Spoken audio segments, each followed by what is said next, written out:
Mayam Buchan Mabana Taram no Uchari, Nordis Windona, Sandok Saba News Analysis da, Mayam Han Mugda Taram no Uchari, Manipur da Fong Liba Pau Sing da, Pau Chasing da, Manipurgi Karam Karamba, Maru Eba Pau Sing Yauri Bagi Habadu, Kanan Nabagi Damangta, Ekogi Studio da Hosik Lengsin Jana Libire, All Manipur Columnist Union Gi, Secretary, Oza Sograpam Buvol, Ahan Magda da Ozawa Nordis Windogi Maki Taram no Uchari.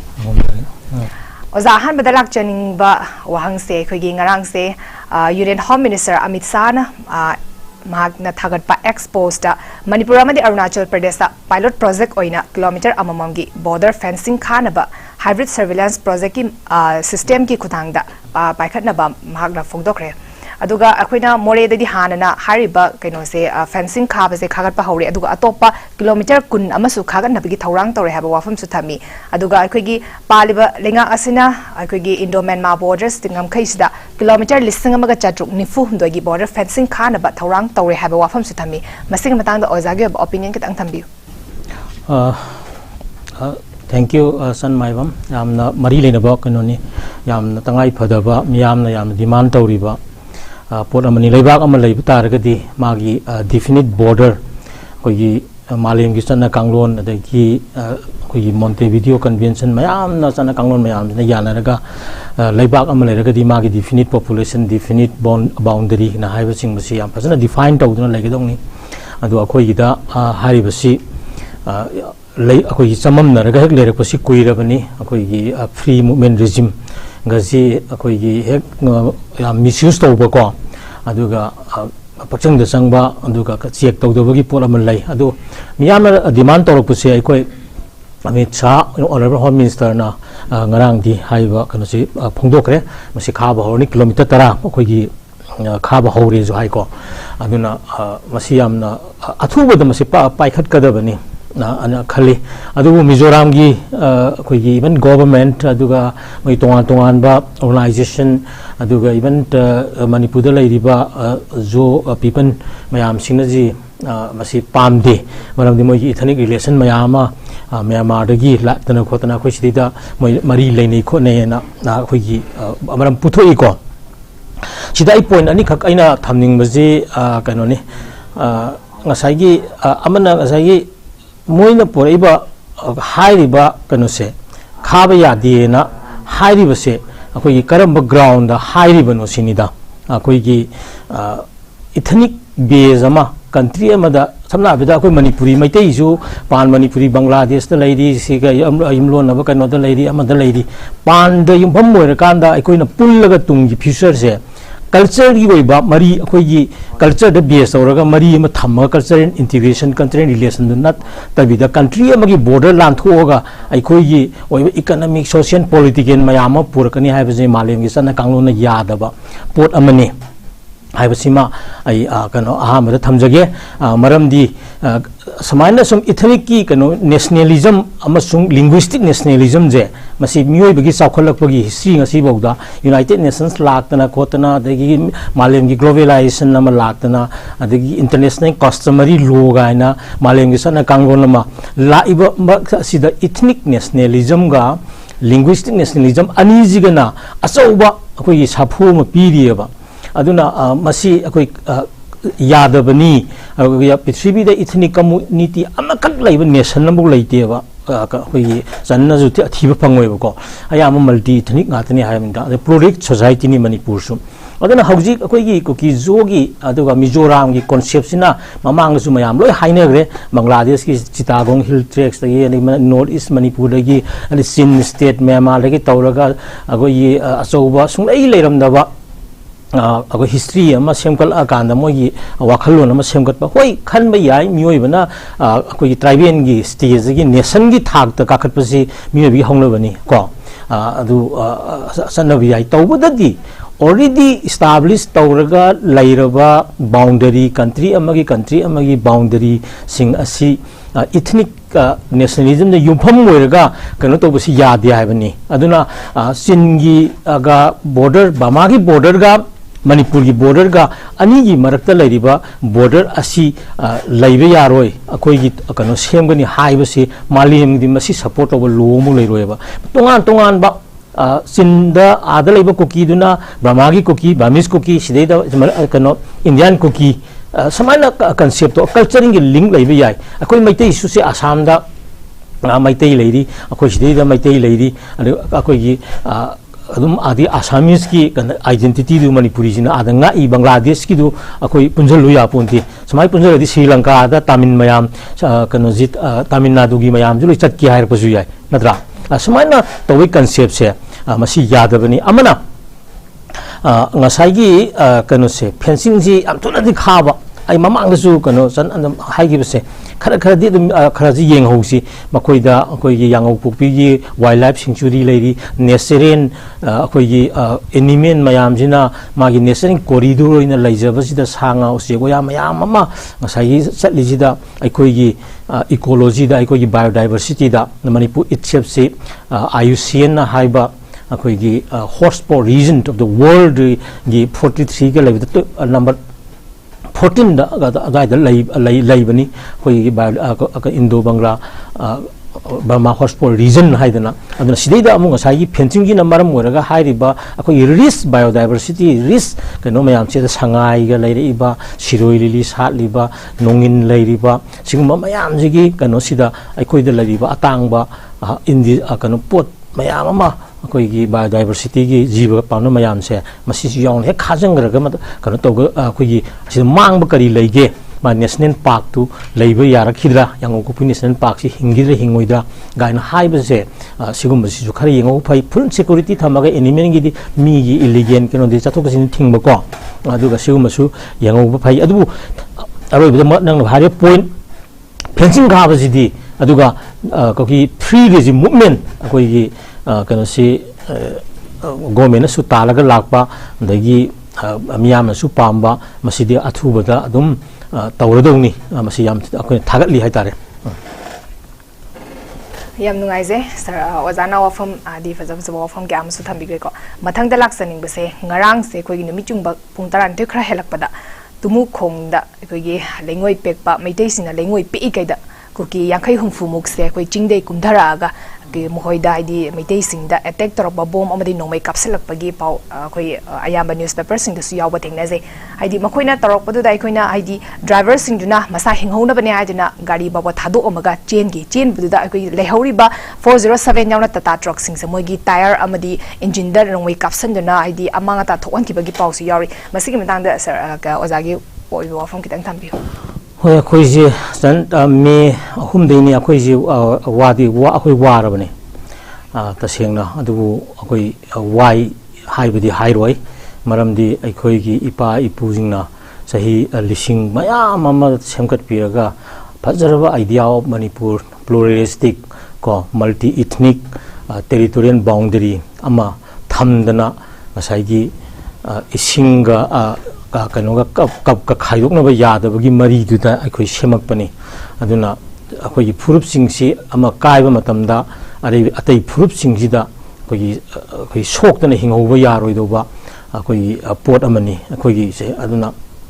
हारिबा 16 17 19 century दा फजना अखोइगी सेमकटलगा अखोइना हाइबदो अखोइगी even अखोइ state formation दो 33 अदिदा लोइग्रे लोयुम सिलियन गान 11 सेंचुरी लोयुम सिलियन लाइग्रे अदुना अर्ली स्टेट कॉन्स्टिट्यूशन कौना लाख समाइन तौदना अखोइगी फजना चिंगली तमी मयामजे ब्रिटिश का कइनोगा लैत्रिङैदा अखोइगी इवन इंडिया की मतुंगदा लाकाना ब्रिटिश का लैत्रिङैगी ममांगसे 1991 की ममांगदा मणिपुरी फुरुपसिंगी मुक्नबा कदगी नागा नत्र कुकी अजे ब्रिटिश ने थोंड्रिङै मरक्ता करीब थोलमद्रगदी भारत की मखादगा लेरमद्रगदी मणिपुर की सिंगजिंगजे अखोइना सिंगमी सिनिनाउजिंगजे अखोइ ट्राइब वाहिजिबु सिनरमोय अखोइ इवन नोजासना जावबनजु हारामिदुनि मसी अखोइगी नप सब नेशनलिटीज आतनी हाइबनि मणिपुरी नेशन नमा ओइना सही सांगसिना लापदुगी नेशनलिटी ग्रुप अमनि हाइबनि आइना अमुक खतंग सांगतकना कोइना वांगदुदगी चटलिसिना हाइरिबा आइडिया ऑफ मणिपुर अखोइगी प्लुरलिस्टिक ओइबा मल्टी इथनिक ओइबा टेरिटोरियल बाउंड्री अमदा अखोइगी मानबा थाकता अपिक अपिक मी संगा सटुक तर लेबा फुरुप लिसिंग अमा निदंग लेबा फुरुप मसाजिंग बौदा सही लिसिंग मंगा तरागी इतिहास ता नुक्सिदना लेमिनरक बाइसे मसिगुम इतिहास मा पृथ्वीदा अखोइ फंगो याबनिदा जन अखोइ ꯐꯨꯔꯨꯞ ꯉꯁꯤꯐꯥꯎꯕꯗ 21st century ꯆꯥꯎꯈꯠꯂꯕ ꯃꯇꯝꯁꯤꯐꯥꯎꯗ ꯐꯨꯔꯨꯞ ꯃꯤ ꯃꯁꯤꯡ ꯆꯥꯇ꯭ꯔꯨꯛ ꯉꯁꯥꯏꯒꯤ ꯂꯩꯗꯅ ꯆꯥꯇ꯭ꯔꯦꯠꯈꯛ ꯂꯩꯕ ꯐꯨꯔꯨꯞ ꯃꯆꯥ ꯑꯩꯈꯣꯏ ꯂꯩꯗꯅ ꯑꯩꯈꯣꯏ ꯀꯣꯡ ꯀꯣꯏꯔꯦꯡꯒꯤ ꯀꯔꯤꯒꯤ ꯆꯣꯊꯦ ꯂꯩꯔꯤꯕ ꯁꯤꯕꯨ ꯍꯧꯖꯤꯛꯐꯥꯎ ꯁꯁꯇꯦꯟ ꯇꯧꯔꯒ ꯃꯣꯏ ꯂꯩꯔꯤꯕꯅꯤ ꯃꯣꯏ ꯀꯜꯆꯔ ꯂꯩꯖꯔꯤꯕꯅꯤ ꯃꯣꯏꯒꯤ ꯄꯨꯋꯥꯔꯤ ꯂꯩꯖꯔꯤꯕꯅꯤ ꯁꯤ ꯑꯩꯈꯣꯏꯒꯤ ꯃꯅꯤꯄꯨꯔꯤꯒꯤ ꯁꯤꯚꯤꯂꯥꯏꯖꯦꯁꯟꯁꯦ ꯑꯗꯨꯅꯕꯨ ꯁꯥꯎꯠ ꯏꯁ ꯑꯦꯁꯤꯌꯥꯒꯤ ꯁꯤꯚꯤꯂꯥꯏꯖꯦꯁꯟꯒꯤ ꯃꯍꯨꯠ ꯁꯤꯟꯕꯅꯤ ꯑꯉꯛꯄ ꯗꯦꯃꯣꯀ꯭ꯔꯦꯁꯤꯁꯤ ꯐꯖꯅ ꯁꯣꯁꯤꯌꯦꯂꯤꯖꯝꯒꯤ ꯄꯣꯠꯁꯤ ꯌꯥꯝ ꯉꯟꯅ ꯑꯩꯈꯣꯏꯗ ꯄ꯭ꯔꯦꯛꯇꯤꯁ ꯇꯧꯔꯒ ꯄꯨꯊꯔꯛꯄ ꯄꯣꯠꯅꯦꯅ ꯍꯥꯏꯕꯅꯤꯗ ꯑꯗꯨꯒꯤ ꯄꯣꯏꯟꯁꯤꯅ ꯍꯧꯖꯤꯛꯀꯤ ꯂꯥꯛꯏꯁꯤꯗ ꯑꯩꯅ ꯄꯜꯂꯤꯗꯤ ꯉꯔꯥꯡꯃꯛ ꯇꯧꯕꯁꯤ ꯑꯍꯥꯟꯕ ꯅꯠꯇ꯭ꯔꯦ ꯃꯦ 3ꯗꯒꯤ ꯍꯧꯈꯤꯕꯁꯨ ꯃꯔꯝ ꯀꯔꯤꯝꯇ ꯑꯩꯈꯣꯏꯒꯤ ꯀꯨꯀꯤꯁꯤꯡꯒ ꯃꯩꯇꯩꯁꯤꯡꯒꯒꯤ ꯃꯃꯥꯡꯗ ꯌꯥꯅꯈꯤꯗꯕ ꯈꯠꯅꯈꯤꯕ ꯊꯣꯛꯈꯤꯕ ꯀꯔꯤꯃꯇ ꯑꯩꯈꯣꯏꯗ ꯂꯩꯇꯦ ꯅꯨꯡꯁꯤ ꯆꯥꯟꯅꯅ ꯑꯗꯨꯝ ꯂꯩꯃꯤꯟꯅꯔꯛꯄ ꯑꯃ ꯇꯧꯔꯛꯄ ꯂꯩꯕꯅꯤ ꯑꯗꯨꯅ ꯃꯣꯏꯒꯤ ꯑꯣꯏꯕ ꯉꯁꯥꯏꯒꯤ ꯄꯣꯂꯤꯇꯤꯀꯦꯜ ꯑꯦꯖꯦꯟꯗꯥ ꯑꯃ ꯃꯇꯝ ꯆꯥꯗꯅ 2005-6ꯗꯒꯤ ꯁꯨꯒ ꯆꯪꯉꯛꯑꯀꯥꯟꯗ ꯍꯦꯛ ꯆꯪꯁꯤꯜꯂꯛꯄ ꯀꯣ ꯑꯁꯤꯒꯨꯝꯕ ꯌꯥꯝꯅ ꯐꯖꯔꯕ ꯃꯅꯤꯄꯨꯔꯒꯤ ꯑꯥꯏꯗꯤꯌꯥ ꯑꯣꯐ ꯃꯅꯤꯄꯨꯔꯁꯤ ꯊꯨꯒꯥꯏꯗ꯭ꯔꯒꯗꯤ ꯉꯁꯥꯏꯒꯤ ꯀꯩꯅꯣ ꯑꯩꯈꯣꯏꯁꯤ ꯀꯩꯅꯣ ꯇꯧꯔꯔꯣꯏ ꯀꯥꯏꯅ ꯊꯨꯒꯥꯏꯒꯗꯕꯅꯤ ꯍꯥꯏꯕꯒꯤ ꯄꯥꯟꯗꯝꯗ ꯆꯪꯁꯤꯜꯂꯛꯄ ꯏꯟꯁꯤꯜꯂꯛꯄ ꯀꯥꯡꯕꯨꯒ ꯌꯥꯎꯁꯜꯂꯛꯄ ꯑꯗꯒꯤ ꯁꯨꯒ ꯆꯪꯁꯤꯜꯂꯛꯄ ꯀꯥꯡꯕꯨ ꯑꯗꯒꯤ 19th century ꯂꯥꯛꯄ ꯑꯊꯦꯡꯕ ꯀꯥꯡꯕꯨ ꯑꯩꯈꯣꯏꯒꯤ ꯆꯤꯟ ꯀꯥꯡꯕꯨꯁꯤꯡ ꯑꯁꯤꯅ ꯃꯅꯤꯄꯨꯔ ꯌꯧꯔꯀꯥꯟꯗ ꯀꯨꯀꯤꯒꯤ ꯑꯥꯏꯗꯦꯟꯇꯤꯇꯤ ꯕ꯭ꯔꯤꯇꯤꯁꯅ ꯊꯣꯜꯂꯝꯕꯁꯤꯒꯤ ꯃꯃꯤꯡꯁꯤ ꯂꯧꯔꯀꯥꯟꯗ ꯍꯥꯟꯅ ꯂꯩꯖꯔꯝꯃꯤꯕ ꯑꯩꯈꯣꯏ ꯈꯣꯡꯖꯥꯏ ꯀꯥꯏꯅ ꯑꯔꯤꯕꯀꯣ ꯑꯩꯈꯣꯏ 51 ꯃꯃꯥꯡ ꯑꯥꯗ ꯂꯩꯔꯛꯑꯕ ꯑꯩꯈꯣꯏꯒꯤ ꯏꯐꯨꯔꯨꯞꯆꯥꯁꯤꯡꯅꯤ ꯍꯥꯏꯔꯤꯕ ꯃꯌꯥꯝꯁꯤꯡ ꯑꯁꯤ ꯅꯣꯡꯃꯩꯅ ꯄ꯭ꯔꯦꯁꯔ ꯅꯝꯖꯜꯂ ꯊꯝꯃꯀꯥꯟꯗ ꯄꯣꯂꯤꯇꯤꯀꯦꯜ ꯑꯦꯖꯦꯟꯗꯥ ꯑꯦꯁꯔꯠ ꯇꯧꯔꯛꯄꯀꯣ ꯁꯤꯒꯤ ꯃꯌꯥꯝꯁꯤꯅ ꯉꯁꯥꯏꯒꯤ ꯑꯩꯅ ꯍꯟꯖꯟ ꯍꯟꯖꯟ ꯍꯥꯏꯕꯗꯣ ꯃꯃꯥ ꯍꯦꯛ ꯄꯣꯛꯂꯛꯄꯒꯤ ꯈꯨꯔꯤ ꯅꯥꯎꯐꯝ ꯇꯥꯗꯕ ꯏꯃꯥ ꯑꯩꯈꯣꯏꯗꯤ ꯈꯨꯔꯤ ꯅꯥꯎꯐꯝ ꯇꯥꯗꯅ ꯌꯨꯝꯒꯤ ꯌꯦꯅꯈꯥꯗ ꯐꯨꯝꯗꯅ ꯃꯗꯨ ꯌꯥꯝ ꯆꯦꯛꯁꯤꯟꯅ ꯁꯣꯛꯇꯅ ꯐꯝꯗꯨꯕꯨ ꯀꯩꯅꯣ ꯇꯧꯗꯅ ꯆꯪꯗꯗꯅ ꯂꯩꯅꯔꯤꯕ ꯂꯝꯗꯝꯅꯤ ꯍꯥꯏꯕꯅꯤꯗ ꯌꯥꯝ ꯆꯦꯛꯁꯤꯟꯅ ꯑꯩꯈꯣꯏ ꯌꯨꯝꯁꯥꯔꯣꯜ ꯂꯩꯗꯅ ꯑꯗꯒꯤ ꯐꯨꯔꯨꯞ ꯃꯌꯥꯝꯁꯤꯒꯤ ꯃꯥꯟꯅꯕ ꯀꯩꯅꯣꯗ ꯂꯩꯃꯤꯟꯅꯔꯛꯇꯅ ꯂꯩꯕꯁꯦ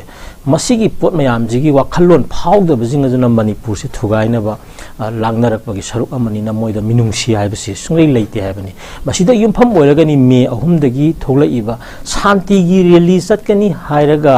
ꯅꯣꯡꯃꯩ ꯄꯥꯏꯔꯒ ꯑꯦꯀꯦ ꯄꯥꯏꯔꯒ ꯆꯠꯄꯁꯤ ꯁꯤ ꯃꯥꯂꯦꯝꯅ ꯌꯥꯅꯔꯛꯄꯅꯤ ꯁꯤ ꯀꯃꯥꯏꯅ ꯑꯩꯈꯣꯏꯒꯤ ꯂꯤꯖꯤꯇꯤꯃꯥꯏ ꯇꯧꯗꯣꯏꯅꯣ ꯍꯥꯏꯕꯅꯤꯗ ꯃꯥꯂꯦꯝꯒꯤ ꯃꯌꯥꯝ ꯃꯃꯥꯡꯗ ꯀꯟꯅ ꯍꯣꯠꯅꯩ ꯌꯥꯔꯛꯇꯦ ꯃꯌꯥꯝꯅ ꯍꯧꯖꯤꯛ ꯈꯪꯉꯒ ꯑꯗꯨꯝ ꯂꯥꯛꯏ ꯑꯗꯒꯤ ꯃꯇꯨꯡ ꯇꯥꯕꯗ ꯍꯟꯖꯤꯟ ꯍꯟꯖꯤꯟ ꯑꯩꯈꯣꯏꯗ ꯂꯥꯛꯏꯕꯁꯤ ꯊꯦꯡꯈꯥꯡ ꯀꯌꯥꯗ ꯑꯩꯈꯣꯏꯅ ꯃꯣꯏꯅ ꯇꯥꯜꯂꯤꯕ ꯗꯤꯃꯥꯟꯁꯤ ꯃꯤꯆꯝ ꯄ꯭ꯔꯖꯥ ꯗꯦꯃꯣꯀ꯭ꯔꯦꯇꯤꯛ ꯀꯟꯇ꯭ꯔꯤ ꯑꯃꯗ ꯄꯤꯄꯜ ꯑꯃꯅ ꯒ꯭ꯔꯨꯞ ꯑꯃꯅ ꯇꯥꯟꯒꯦ ꯍꯥꯏꯔꯒꯗꯤ ꯃꯗꯨ ꯒꯣꯕꯔꯟꯃꯦꯟꯗ ꯃꯈꯣꯏꯒꯤ ꯑꯄꯥꯝꯕꯁꯤꯡ ꯑꯁꯤ ꯅꯟ ꯚꯥꯏꯂꯦꯟ ꯑꯣꯏꯕ ꯃꯑꯣꯡꯗ ꯇꯥꯟꯕ ꯌꯥꯏ ꯑꯗꯨꯒ ꯏꯟꯇꯔꯅꯦꯁꯅꯦꯜ ꯂꯣꯒꯤ ꯃꯇꯨꯡ ꯏꯟꯅ ꯚꯥꯏꯂꯦꯟ ꯑꯣꯏꯔꯕꯗ ꯉꯁꯥꯏꯒꯤ ꯔꯥꯏꯠ ꯇꯨ ꯁꯦꯜꯐ ꯗꯤꯇꯔꯃꯤꯅꯦꯁꯟꯒꯤ ꯑꯩꯈꯣꯏ ꯏꯟꯇꯔꯅꯦꯁꯅꯦꯜ ꯀꯁꯇꯃꯔꯤ ꯂꯣꯒꯤ ꯃꯈꯥ ꯇꯥꯟꯕ ꯌꯥꯕ ꯃꯔꯝ ꯆꯥꯅ ꯂꯩ ꯏꯟꯁꯔꯖꯦꯟꯁꯤ ꯍꯥꯏꯕ ꯇꯦꯔꯣꯔꯤꯖꯝ ꯍꯥꯏꯕ ꯑꯗꯨ ꯉꯁꯥꯏꯒꯤ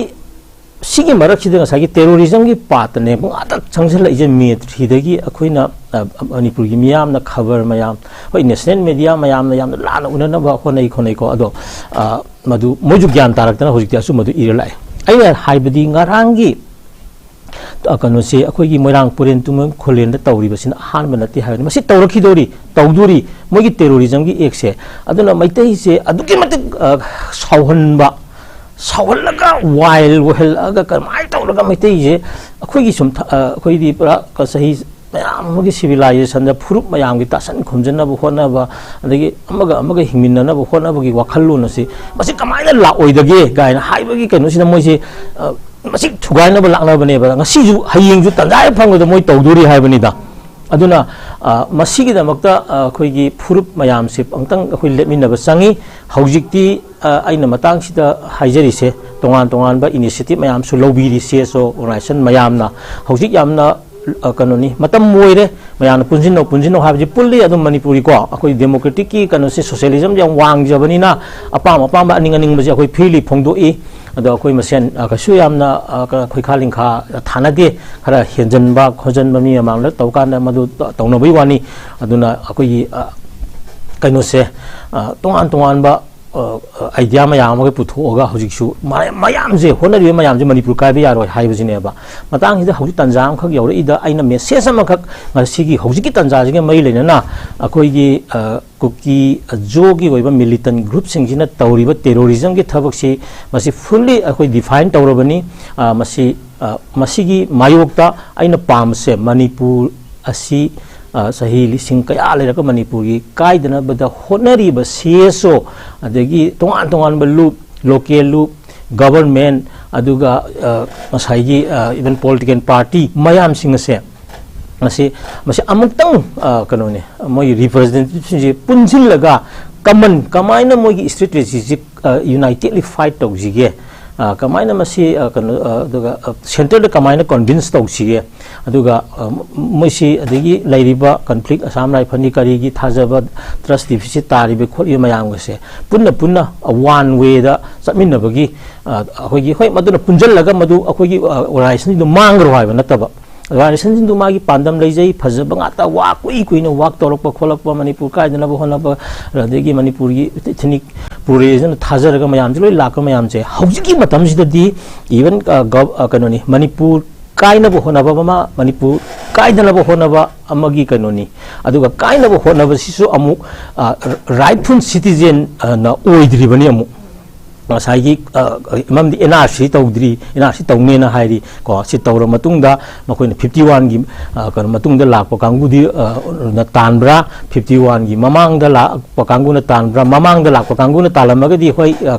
खनरजी मदु टेबलदा लाक्सिगा हाइना याबनी 51 गी बेजियार गी मतुंगदा लागा तानबो ओइरमगदी मदु पुरा आउटलो को इलीगल कनो इश्यूज ओइबा कनो ओइदिनी को अदन मसिदी पुन्ना रिप्रेजेंटेटिव जे प्रजामयाम खंगना होय यूथ की दी होय एटीना करीना को मोय पुंजनदना कनो खरा दी तौरे को सिजु सिता सुरु तंजा द लेरी अदुना अखोय नंगारांगी सननंग असि पुखलइबा पोसिदा तौरिबा नेचर जी येंगुरगदी होयगी यामना वाइल्ड ओइबा पोसक अमा अदुगा टेररिज्म हाइबा टेररिस्ट की एक अमा सथर इबसे मसी यामना कंसिल बसी अखोई मखाताना ngasimaksu karaidano ko lairima moyoiba akoi identify tawredana sideida anytime tawba yabasi masi miyam alert oisi alert oibudu sum village voluntary force na ngairaga ko loka tawbudu natdaba somda nakan gi mission mayama sangjannaba ma akoi yauriba government su magi leben changba adegi club nung adegi sonda lairiba group mayam se representative पुनंग तंग fight तौमिनसी अदुगा फुरु कुंथ्रा तुक लैसिदसु मणिपुर जी काहेन निंगदब फुरु मयाम लैरिदना अमुइसु यौमिनरगा अखोय एगी करिगुंबा बॉडी अमखक्ति अखोय सेमनिंगे याम अथुबदको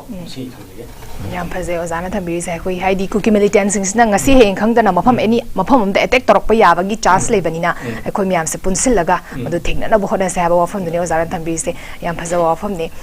मथंग लाक्सनिंग बजो जांगरांग अखोय सगोमांग खेवादा लेरिबा 18 AR से अखोय लौथोगा 28 AR न महुसिलानी न अखोय हारकपदगी आदि माइके एदोमदा लेबा मियाम सिंगना अखोय लंबीदा थत्तुना फमजलगा मिफम बाव पांगथोकिबगी पाउसी यावरी दुगा फंगत्रिबा मिफम अदुदा अखोयगी मियामना हाइरक्किबा फोंदोकनकिबा वाफम से अखोयगी हौकिबा चाहीगी मे अहुमदगी थोइबा इरांगसिदा अखोयगी असम राइफल्स से अखोयना प्रजा मियामना थाजद्रे हाब वाफम से हाइदी मोइना कुकी मिलिटेंट दा मिचंग चंगागा अखोयना साइड अमतंगी साइड अमदा लेपगा अखोयगी मैटेरोम ओंजले हाबगी अदुगुंबा मयामजुदा अखोयना मिटै सिंगसना हाइतारे अखोयगी असम राइफल्स थाजबगी चांग से वाटलगा सु लेख्रबने अदा हौजिक सगोलमांग खेवारम दा लेरिबा 18 असम राइफल्स से लौथोगा अमना सिंगनी हाइसे लौथोगे हारगदी पुलप लौथोपिख्रो अदुदुगा अखोय स्टेट फोर्स ओइना थंबिरा वाफम से अखोयगी प्रजा मियामना थमी मसी मतांगदी ओजा का हैबिनिंगे मसीजु मे अहुंगी हौरकपदगी असम राइफल की कनोसे स्टेटस से आयामना दुम अखोइदा कंट्रोवर्सी ओय अवाय अखुम तौनै प्रजागी मरक्तगी को अखोइगी इवन ता हाइजिन मनतबा वीडियो फुटेज मयाम यावना एविडेंस यावना अखोइ अदुम नैनरई असम राइफल की माइकेदगी मदु यानिंगदब दुम फोंगतोरई अदुना मसीदी वायलेंस की मनुंगदा अदुम थोइबा पोट अमनी अदुगा ट्रस्ट डिफिसिट अमदी अखोइगी लैरे सिमको हाइबा पोसी अखोइना असम राइफल लेबसी ngसाइगी नॉर्थ ईस्ट दी ngसाइगी यामना कनोनी कुइरब हाइतारे असम पुलिस की अपिक यूनिट अमदगी हौग्रगा इवन नॉर्थ ईस्ट की बॉर्डर कदई माइ इश्यूज मयाम कनोसी खाल ngaknaba dum lerakpa yam experience laiba kaino akoigi force amani ko aduna हारिबसी तसेंगना मोइदी फोर्स जिमक्तबु डेमोक्रेसी चटप लेबाक्तदी गवर्नेंस की मागी ओइबा कनोगी मखादा एडमिनिस्ट्रेशन की मखादा जु लैरिबनी अदुना सिविल एडमिनिस्ट्रेशन लैरिबा मणिपुर की गवर्नमेंट मतेंग पांगनबा अद इंडिया की ओइबा बॉर्डर जिंगाकनबा अदु लैरिबनी अदुबु मी अहुमदगी थोरकलिबा पोट मयाम सिगी एविडेंस सि येंगा कांदा असम राइफल की ओइबा पोजीशन जी अखोइना खजिक अखोइना नुआइतबा मया अमा फावरिबसिनी मरम अदुरनी अखोइगी असम राइफल सि कनोनी सिंथोकपिरोगा हाइरिबा अदुना मसिना अखोइगी इंडिया की फोर्सेस से मणिपुरी लौथोखरो हाइबगी डिमांड नत्ते अखोइना अतोपा इंडिया की फोर्स लैरिको अदुना सि लैरिबसिंग दमो सिंबियो हाइबगी पोसि लाइबनी अदुना यानी मकई सि ऑथोरिटी ओइबा कनो सिंसिना सिदे अमुकसु ngarang पोसि द अमुक लौथोखिनो हाइबमा अजु यावरिदना मसाइगी असम राइफल जा सिनी असाइगी मतम लेबगी बिकता फतब्रा हायरगसु अखोइगी इमन पुखावरोम द लैरिबा दिगी ngarang लैरिबा सोंदा मन खुले कनो लैरिबा असम राइफल सि लौथोकपिनो हाइबगी लौथोक तो ओइबदी पुलप लौथोकरो नत्रगा स्टेट महूत सिल्लो सिनेबा दैट मीन्स अफब थबक सिंजु यावरी हाइबिंदा मै सिविक एक्शन कनो असम राइफल की पोसिदा स्वाइसदा अखोइगी मागी ओइरिबा मागी कराय तारे मागी ब्रिगेडियर नत्रगा मागी चीफ ऑफ आर्मी लैरिसिंग से यामना विजिलेंट ओइबा म चंगे मनी तौरिबा कनो असम राइफल तौरिबा कनो सिंग असिदा मखोइदा बायस लैतबा अदुगा मखो सिविलियन नकल अनि मक्ता लैरिबसी कमान सोल लुइदगे गायना याम सेंगना खनबा अमा चंगबदु मदु वखंददी लेरंब याय नियम दसु लेरंब याय तौथोरक पथबक्तदी मसी कोई उद्रे को अखोइगी बेली प्रजा मयाम सिदना खरे हेना कनो तौबा खतंग नुआइतबा फावबसी हेलेबा मरमदुना मसी सुम हेंकलागदी सिक्योरिटी का पीपल का ट्रस्ट से सुम वांखलागदी नेशन की कनो एडमिनिस्ट्रेशन की मथक पीपल का अनी की मरक से गेप से हेंतोरकनेब स्वाइदनेब मालेम की हिटलर की करी की कनो इदी अमीन की सदाम हुसैन की करी की रेजिम मयाम की वारी थोलना डिक्टेटोरियल पोस्ट है मरमदी डेमोक्रेसी चटप लेबाक अमदा लैरिबा सिक्योरिटी फोर्सेस अदुना प्रजा की कनोसी कंटिन्यूअस अखोइदा असुम ट्रस्ट की कनोसी विथ एविडेंस का लोइना सुम लैरगदी मदु कनो ऑपरेस पीपल नमगी स्टेटस द मियाम जे और पीनेब मियाम की स्टेटस अमदा मदु प्रमाण तौरअगदी डॉक्यूमेंटेशन तौरअगदी मदु फत्ते को अदुना हौजी हौजी फौदी अयाम्बा लौथोखरो हाइबा ट्रस्ट दिबसि तारिङै मरकसिदा हौजिति खरना लौथोकबा यारोय हाइबो यावरे इमनी अदुना स्टिल असम राइफल कनो खगी has the event time to just even for rectification and for taking up say various public confidence ko aduga neutrality maintain tawrakanda yamna confidence building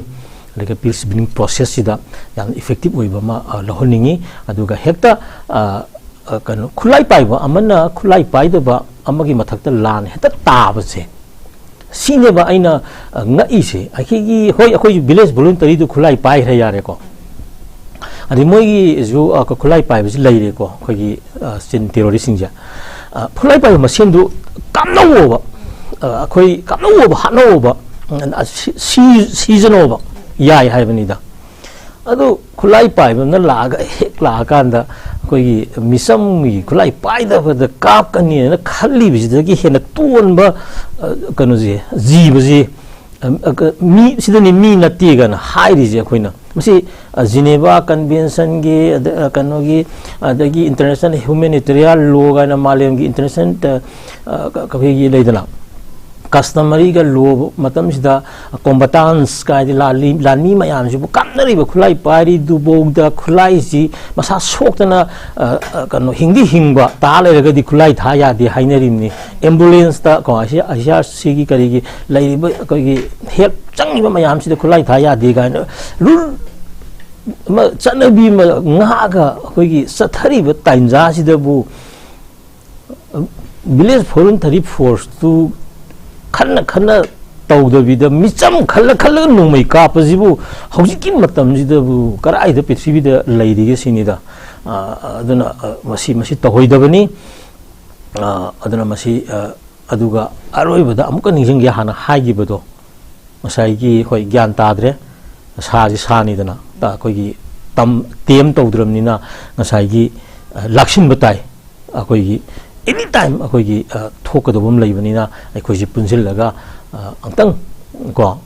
लोई पुल्ले खरी वखलुन मानै मणिपुर काइदबी वखलुन दिस मानै तबुदि स्ट्रेटेजी होमिनबदा अखोइगी मयाम सुकन लाउनरेदिना ना होजि कनो सनगा इगा फमिनै सिजिदा कमाइना तौजी कमाइना लान थेंनजिगे करोम दे चंगजिगे गा करोम दे drone पाहेनजिगे जे हाइनरनु तौबिरनु ना मिसम प्रजाना बो लाउरको मतमनी अदुना सिददी अखोइ खरा कॉन्फिडेंशियल को अखोइ सीक्रेट मीटिंग सिटिंग जिंग अखोइगी तहन्निंगी अदुगा तौजु तौबा हौरमनी ना खल्ली को सुमाइ थमजगे अदुना याम फजै ओजाना हाइबिरिसे अखोइगी हाइदि तौगदोरिबा थबकसिंसे अखोइगी लोन हाइतारे अखोइगी हाइदि सीक्रेट ओइबा मओंगदा हाइदि तौ तारगदि हेना माइ पाकपसु ओइगनि हाबा वहमदुनि सर ओजाना थम्बिरिसे मथंगदा लाक्सनिंगबसे ओजा अखोइगी ngarangse अखोइगी मणिपुर टेक्निकल यूनिवर्सिटी दा अखोइगी कुकी महैरोइ सिंगिना ऑनलाइन दा एग्जाम थाबा याल एग्जाम थानबा अदुदुगा मैतै सिंगिन ऑफलाइन दा थानबगी होय ऑर्डर थोकिबा मतमदा अखोइगी हाइदि छात्र सिंगना मदु यानिंगदे अखोइगी थोइबा लान असिदा अखोइगी अवाबा नंगिबसे फुरुप अमा खकनते फुरुप लोइनबक्ता अवाबा मायुक्नरिबने अदुनुना एग्जाम था तारगदी अखोइगी अमगा मानदबा मियेंग येंबगी महुता चफ मानबा मियेंगदा सिस्टम दा एग्जाम थाबा याहानबियु हाइदना ngarangse अखोइगी एडमिनिस्ट्रेटिव ब्लॉक ता बहुता छात्र सिंगदा थोमजनखिबगी पाउसु यावरि मसिंग मतंगदि ओजा के हैबिनिंगे होय लानगी मतमदा मिस्टेस कंबाब सोप कायना मसा लान मतमदा कनो मसा लारिक अकगी स्ट्रीट लेमगी मखादगा लारिक तंबीबगी वारीगा यावबा लेदना लारिक एजुकेशन जी अखोगी यावदा यादबनी मरमदी अमागी यामना डिग्री वांगबो वांगदबगी नतबा लारिक हैबा ना हाइरिसी मागी कनोनी मागी basic consciousness haitare about the environment and education is the circle of confirmation of our sense organs kaina koi define tongna re ni hojik matam jida mitna sum nakong na sum ta baji nakong gi organ ni sum ta baji mitna ai direct udri bo adu yaroi nang hari do haiba mitna direct ur kan confirm to kan da skin hari ini kara degi nang taraga na nang na taraga adaga mit nang na uraga heta phaini no ya punti ai test tauge hoja ma it is cold it is cool or hot atra leidana ai kaino tauge ga na thieng ge ga na taklok thieng budo sida phangi bi experience tuni education ga na haire easy haibadi yamna practical no pot ako ya chumbada yum pham moiba kana posak tu duni aduna maramdi masi lan manung taude yadri se kaino haiba matamda masida yumpham moiraga aseng education phangakpa singsina osai laiba nganglakpa decision making lorakpa aduga osai lairiba social cultural historical background mayam simam tana niyom sumna khangaga koi decision making lorakna bani maramdi lan ajin tawlo ya ponti aduga lan manungda phangakpa education do adudagi amuk magi degree jing la amatung da basic phanguduna amuksu maji social responsibility ama social pillar orakna magi daita lawrakaduini ko ganna masai gi si matangi aina point da la age online offline ji sakholakwa technology gi matungina ko hojik mali am satnari ba poni parikha tha matamda online exam offline exam na ko ado hojik lairiba sida koigi cookie gina offline adagi kano gina online akoida masigi oiba sapchaba policy online sina kamai tawduino offline sina kamai tawduino haiba kamai tawrino haiba akoigi kano se masi akoida khangba ngamdaba se akoigi offline haiba sida masai kaimdu udraga kano akoigi text yam material myam loi phap to ga madudagi matang manau laina sillaga submit tawbagi kano si kamaina check tawrige miyam na madu tawde miyam da madu tawde adumai tawde haibasima utpangambagi kano sina kari kano technology koida leibra kudumai offline tawriba kangudo maduna kamaina exam tharige मागी exam offline तौरे हाइबसिदे exam centre अमागी कनो exam थाबम अमदी लेगिदोंने इबम अमा इबम दुगी environment दु कमाई तौरिगे हाइबनी मथंद CM kolam अमगा मागी question paper दुगा पारगा इरिबरा नत्रि हाइरगना सोना अखंग अखंग बा कनो इनविजिलेटर तादोरिबा यंजिंगदो तौरगा लारिक फागा हेत तौरगा इखलगदोरिबरा सोंदना ऑफलाइन दा लेरिबा कनो मैम चंगना योमजन तौरगा येंगा खतंग कनमई मना थांगतपो यादबई मवोंग तौरगा कनो तौरपदो अमदु छात्रजिंगना ngसाइगी कनसी ऑफलाइन जी मोई अखोजु सिनगी हाइबदु नत्ति ngसाइगी वाना होनरगा कनो मागी अरैबा मेरिट सिनरगा इजरक सेंग थमोदगी इजबसिना ngसाइगी ऑफलाइन सिदा लाक्तोइनेबा अदु सोंग सोहै हैतबनि खंगदे नत्रगा कनो ऑफलाइन गी कनो दुदगी यामना ग्रेट नेम न लइबको मागी छात्र अंतर छात्री महिरो यमना दोक सिलकान टॉपर गा लाबगी अतु चांसेस याम वांग बसिगुम बजे मसिगी चिंगना बजे कोहन मंगमदबदगिनी अदुना यारगदी ऑनलाइन से हुजिमकी दी ऑनलाइन त लोइ तोखोकिबनबु फाब्रा ना खली यामना खंदबिदा को मानव सिस्टम अमदा तौगे हारगना अदुगा ऑफलाइन तौगे हारगना अखोगी गवर्नेंस सी गवर्नमेंट सिना अखोगी गवर्नेंस एडमिनिस्ट्रेशन लैरीना लौरिनी पाद अखो लैफम थुएना प्रजा मियामना हाइरिनी अदु आदि दो ऑफ अकनसी ऑफलाइन गमदबा हाइजे मसीजु अखोगी एडमिनिस्ट्रेटिव फेलियर अमगी प्रमाण तौगिनी अदुना अखोनी एडमिनिस्ट्रेशन लैरीना खलगदी ऑफलाइन असी लोइबकी अदुम तौसु याई my centre Jing फम Chan Chan थारगा अदुगा मदुगी ओइबा coverage मियामदा प्रमाण तौबा खुय अरानबा अनफेयर मीन्सता मसी सिजिनदेना इचम चमना हाइबदा ऑफलाइन ऑनलाइन दा फेयर गा अनफेयर गी ओइबा मरक्ता अखोय कन सयेनबा खरा लैबसे मियामदा कोहनबा ngamagadi ऑफलाइन सु याई ऑनलाइन सु याई हाइबने सी थमगे अदुना अनि तौबददी पीपलना माइरोजिंगना हाइबा असिदा अखोइना थाजहनबा ngamba डिवाइस पांबई मीन्स अंदगा कनो लंबी म चंगी हाइबनी जाना हाइबी साइदि तौगे हारगदी टफ मानब सिस्टम अमदा मानब सिस्टम दा तौबियु हाइबा वफुंनि को जाना थंबिरिसे मथंग दा लाक्सनिंग बसे ओजा अखोगी मैतेगी लुरबा लाइफम थांजिंग सिंगदा अखोगी क्रॉस यूंगसिन की बाखु मिलिटेंट सिंगना क्रॉस यूंगसिन की बगी से अथुग मतम दा लौथोकपियो ना ngarang से अखोगी Meitei churches advocacy for peace and development ना अखोगी प्रेस कॉन्फ्रेंस अमा खुमलपा की यूथ हॉस्टल दा पांगथोकी मावा पांगथोकी बा प्रेस कॉन्फ्रेंस अदु दा अखोगी स्पोक्स पर्सन फिजम प्रोजेंट ना फोंगदोकी बोआफम से अखोगी बाइबल दा पावबा लाइनिंग अमदा लाइनिंग अमगी अमदा हंथना येंबगी अदुगुंबगी तौबा यादे हाबगी वाफम सु थमी अदुगा ngasi बावदा थौलैबा मी अहुमदगी थौलैबा लानसिदा अखोई मिटै सिंगना दि अतोपा फुरुप सिंगी लाइनिंग लाइसंग मरी लेनबा आइदि खुबमगुंबा अदुगुंबा अमता अमांगता थोखनखिबा लैति अदुबु अखोगी कुकी सिंगना दि मिटैगी लुरबा लाइफम म्याम अमांगता थोखनखिबगी पाउसु यावरी मसिगी मतांगसिदा ओजा के हाबिनिंगे सिनी सन अदुम पॉइंट जी पुखल इजनी यामना सेक्रेट ओइबा अखोगी से मक्का गायना हारिसी अखोगी इस्लाम धर्म चटपजिंगिदी सी लोयबनी हज चटपा हाइसी अखोइदा मसिदगी हेना कनो तौबलै पोंते अखोई Hindu चटपजिंगिना Vrindavan चटपा लेदना Jerusalem Christian लेदना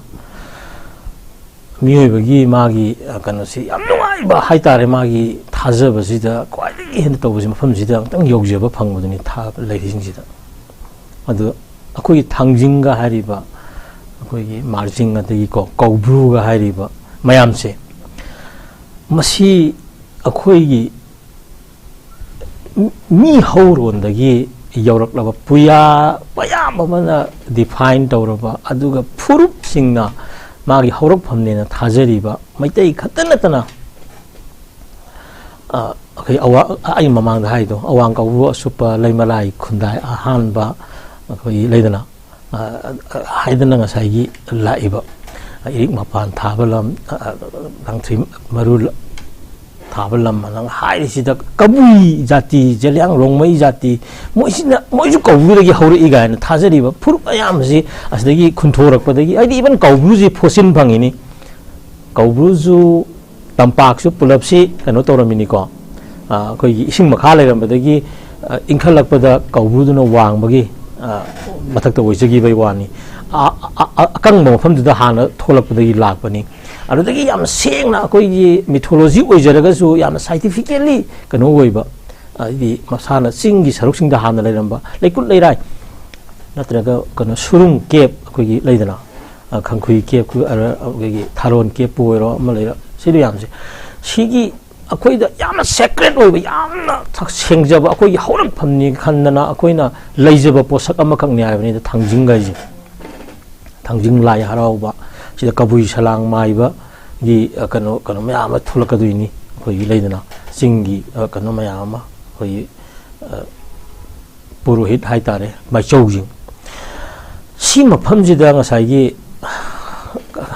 ꯈꯪꯍꯧꯗꯕ cross ꯑꯃ ꯌꯨꯡꯁꯤꯜꯂꯛꯄꯁꯦ ꯃꯁꯤ ꯇꯧꯍꯩꯗꯕ ꯁꯤꯗꯒꯤ ꯍꯦꯟꯅ ꯀꯩꯅꯣ ꯇꯧꯕ ꯑꯩꯈꯣꯏ ꯀꯜꯆꯔꯦꯜ ꯇꯦꯔꯣꯔꯤꯖꯝꯒꯤ ꯄꯥꯔꯠ ꯑꯃ ꯆꯪꯁꯤꯟꯕꯁꯦ ꯃꯁꯤ ꯑꯩꯈꯣꯏ ꯃꯤꯆꯝ ꯄ꯭ꯔꯖꯥꯗ ꯊꯃꯣꯏ ꯌꯥꯝ ꯁꯣꯛꯑꯦ ꯃꯁꯤ ꯇꯥꯍꯟꯅꯕ ꯃꯃꯥꯡꯗ ꯍꯥꯏꯕꯗꯣ ꯃꯁꯤ ꯇꯥꯅꯕ ꯉꯁꯥꯏꯒꯤ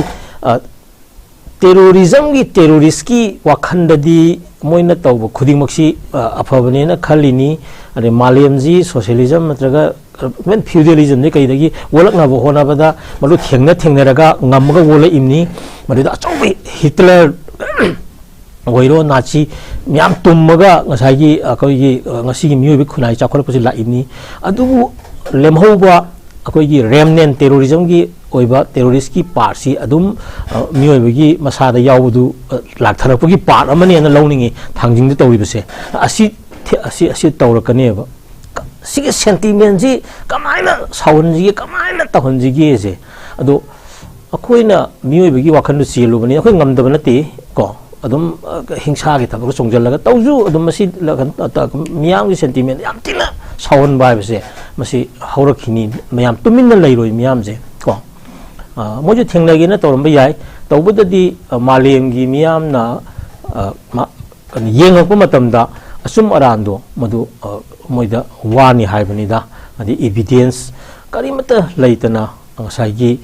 ꯃꯤꯒꯤ ꯂꯝ ꯀ꯭ꯂꯦꯝ ꯇꯧꯕ ꯑꯗꯒꯤ ꯑꯃꯃꯝꯇ ꯀꯣꯏꯆꯠ ꯆꯠꯂꯒ ꯇꯧꯕꯗꯣ ꯇꯧꯒꯅꯨ ꯍꯥꯏꯕꯅꯤꯗ ꯉꯁꯥꯏꯒꯤ ꯑꯩꯈꯣꯏꯅ ꯍꯥꯏꯔꯤꯗꯅ ꯇꯁꯦꯡꯅ ꯃꯣꯏꯒꯤ ꯂꯝꯅꯦꯅ ꯍꯥꯏꯕꯁꯤꯒꯤ ꯏꯇꯤꯍꯥꯁꯀꯤ ꯑꯣꯏꯕ ꯄꯣꯠꯁꯛ ꯑꯃꯇꯪ ꯑꯩꯈꯣꯏꯗ ꯄꯨꯊꯣꯛꯄ ꯀꯩꯗꯧꯒꯦ ꯍꯥꯏꯕꯅꯤꯗ ꯑꯩꯈꯣꯏꯒꯤ ꯅꯤꯡꯊꯧ 63 ꯄꯥꯟꯈꯤꯕꯗꯣ ꯑꯗꯨ ꯂꯣꯏꯅ ꯄꯜꯂꯔꯣꯏ ꯍꯥꯏꯕ ꯃꯣꯏꯒꯤ ꯅꯤꯡꯊꯧ ꯑꯃꯈꯛ ꯀꯔꯝꯕ ꯀꯗꯥꯏꯗꯅ ꯀꯗꯥꯏꯐꯥꯎ ꯄꯥꯜꯂꯝꯃꯤ ꯍꯥꯏꯕꯒꯤ ꯃꯦꯞ ꯑꯩꯈꯣꯏꯒꯤ ꯍꯦꯅꯔꯤ ꯌꯨꯟꯒꯤ 1500ꯗꯒꯤ ꯂꯩꯔꯛꯏꯕ ꯂꯩꯗꯅ ꯁꯤꯒꯤ ꯃꯦꯞ 30 ꯂꯩꯔꯤ ꯍꯥꯏꯕ ꯑꯩꯈꯣꯏꯒꯤ ꯏꯟꯇꯔꯅꯦꯁꯅꯦꯜ ꯔꯤꯀꯛꯅꯥꯏꯖ ꯇꯧꯕ सिगुम्बगी मेपसिदा अमकक्तंग पुथोरओ हाइबनिदा अखोइगी ब्रिटिशना रिकग्नाइज तौबा नत्रगा बर्माना रिकग्नाइज तौबा मणिपुरगी मनुंगी सरुक यावबा कुकीगी लमनी हाइबा अमखक ngसाइगी लेदना मही केने 1960 50 स्वाइगी केने लेत्रिंगगी ममांगदा लेबा सही साम चानीदंग कनो फाबा सामनी चंगादंग फाबा निंगथौ कनाना पालमी गायना तौबो लेदना नमसी सागी पृथ्वी ने यानाबा मोंटी वीडियो कन्वेंशन की पैरामीटर अमना लेरक नेशन स्टेट अमगी मागी डिफिनिट पॉपुलेशन लेगदवनी डिफिनिट बाउंड्री लेगदवनी माई कल्चर हिस्ट्री लेगदवनी गायना हल लेरिबा मरी पॉइंट मरो पॉइंट मरी ले मरी दगी अमकतंग बो ngसागी मोय फुलफिल तौ हाइबनिदा अखोइगी हिस्ट्री जी अखोइ इरगा लेरे चैथारम कुंबाबा रिटर्न डॉक्यूमेंट मैप 1500 तगी हेनरी युन येगा लेरे अदगी कनो 1762 गी एंग्लो मणिपुर डिफेंस ट्रीटी दगी हौरगा 1826 गी यंदाबु लाकना बेरलस ट्रीटी गी अदगी कनो गी जेडी गी कनो एग्रीमेंट लाइदना अखोइदगा कॉलोनियल पावर गा अखोई नेशन की रिप्रेजेंट तौरगा खोटपा अदगी अतोपा लेबाक ब्रह्मागा ब्रिटिश का खोटपा मणिपुर की निंग तंबगा खंगिबा यंदाबुदगा इबा सिगुम्बसी लोइ तौरनो यारे हाइबा मोय अमखक पुथोरो हाइबनिदा अदु सी हारा साउनो हाइबनिदा आई हाइना सी लेतबा पोतु अखोई निना थांजलकपसिदगी हेना सीबु सी फत्ते हाइबनिदा से आई तमना ngangbay wani प्रजाली थमोय yam Thina सोकपनी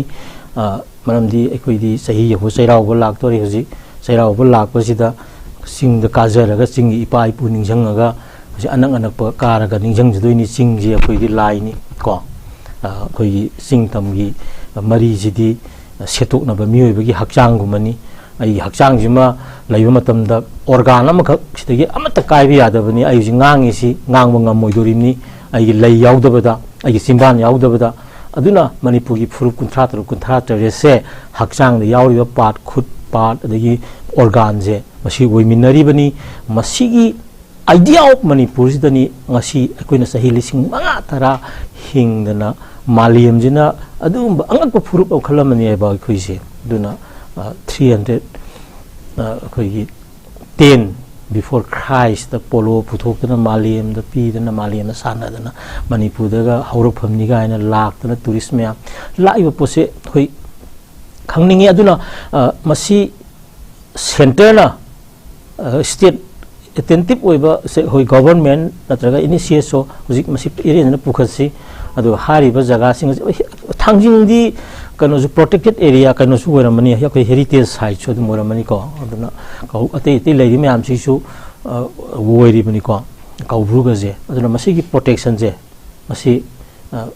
loimbaki oina masi ngak na ba yam thuna tawdraga di leijari ba population maitai khatagi natte maramdi thangjinggi issue tholakpa matamda atai jati mayamgi wari akoi kabui salang mangbi kabui gi adi kabru solka matamda soi kan songi maning kan ching tamilong district ki paring solka matamda kabui gi issue mayam soi koireng gi agi leidana sigom kom gi kari la imyam se masi yenga kanda sigum ba secret place se masi ngakadabani athubada natrabadi miyam na dum ngalakini ko matam khara sum waina thangde terrorism ki thabak ni masi tawhoidabani tawroidabani hayeng kona makan document lor kanda international criminal court ki kano do lak kado po ngatani hiksi am sensitive orabani everyday thokpa thabak ko mak cheloi well documented ngatani and whatever se even koi da tawriba thabak mayam se are well documented ni it will come up on day as an evidences ka aduna ojina retributive justice ko natraga reformative justice matuna international gi thakta ICJ international court of justice taga lakpa ya bagi tanja mayam ama hujik leiribani dai kandu da waga da bodo madu han khalogdongni adu akoi hoitai jing yamna akoi aware way akoi masi tawrakanu makhata na adu hujik leiriba cross do lawtho sini sana lawtho natre haragana even government forces leiriba sing sin lawthokadabani si thamge yam faze ba fam yam uzaran tabire ozagi chillaba matam kya bu kai thopiraga kagi northeast window gi studio da lengsen piraktuna ngasigi news analysis se mopung fan bi bagi damang ta su ozabo rebida thagat basu phongdok sari matang sida northeast window na sandok staba news analysis lo shinjari ming tabiri ba singbu amuka hanna chan mabamna krum jari